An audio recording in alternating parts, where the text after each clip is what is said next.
question, this is an interesting one too. Are vaccines with unclean ingredients to be considered unclean?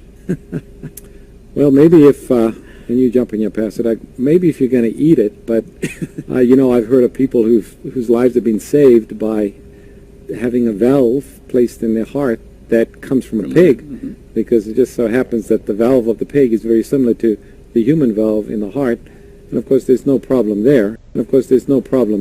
That's not eating the unclean food.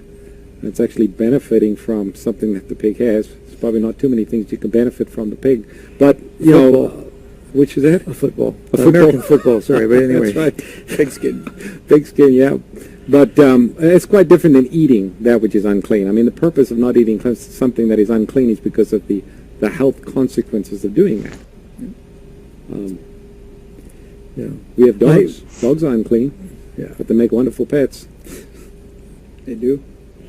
Yeah, I think by the time they, when they melt down the ingredients to make a vaccine, these things are so hyper-processed that it's almost being boiled down to its base ingredients. And if the vaccine is going to save people's lives, then it's probably a good thing. Is when you think about whether you should get the vaccine or shouldn't, as we mentioned, that's a very personal choice. But I think if one thinks only of themselves, that could be a selfish choice. Think about not only of me, but my community.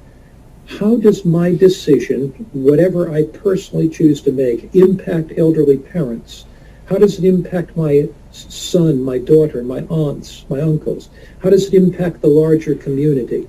So the Christian ethic calls us to be considerate to the larger community based on Jesus' principle, love your neighbor as yourself.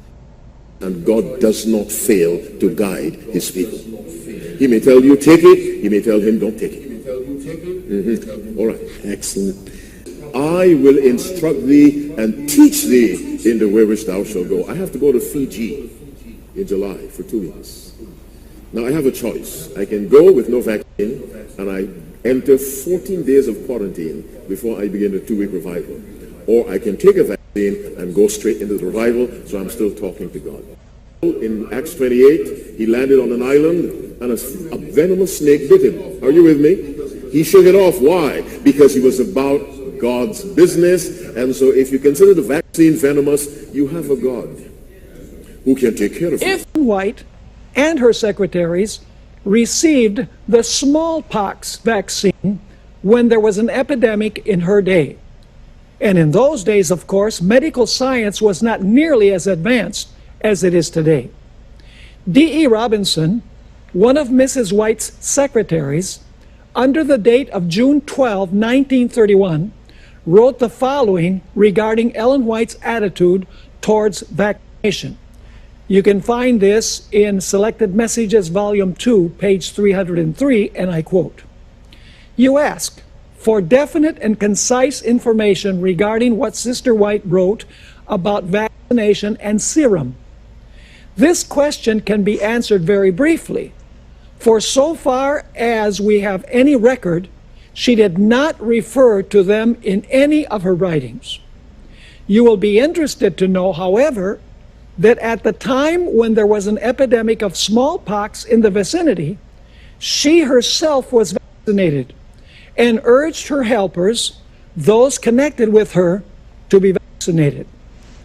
In taking this step, Sister White recognized the fact that it has been proven that vaccination either renders one immune from the smallpox or greatly lightens its effects if one does come down with it. She also recognized the danger of their exposing others if they failed to take this precaution." It was signed by D.E. Robinson. Evidently, Ellen White saw no contradiction between taking the vaccine and trusting in the protective power of God. Furthermore, her rationale for taking the vaccine was altruistic. Her concern was for the well-being of her secretaries and others in the community. With you this week, with you, our wonderful church members around the world. God has protected and cared for His church. And by God's grace, you have been protected this week. Be of good courage in the Lord. We will get through this. And you'll have opportunities in total member involvement to interact with people using your mask and appropriate social distancing. And you'll have opportunities in total member involvement to interact with people using your mask and appropriate social distancing. A church member, an elderly person who can't get food, and maybe you can help them. Maybe there's someone who needs a mask and you know where to get one, and you can try and help them. Maybe there are those who have some specific need, and somehow you can encourage them. You can at least call them on the phone and give them a word of encouragement.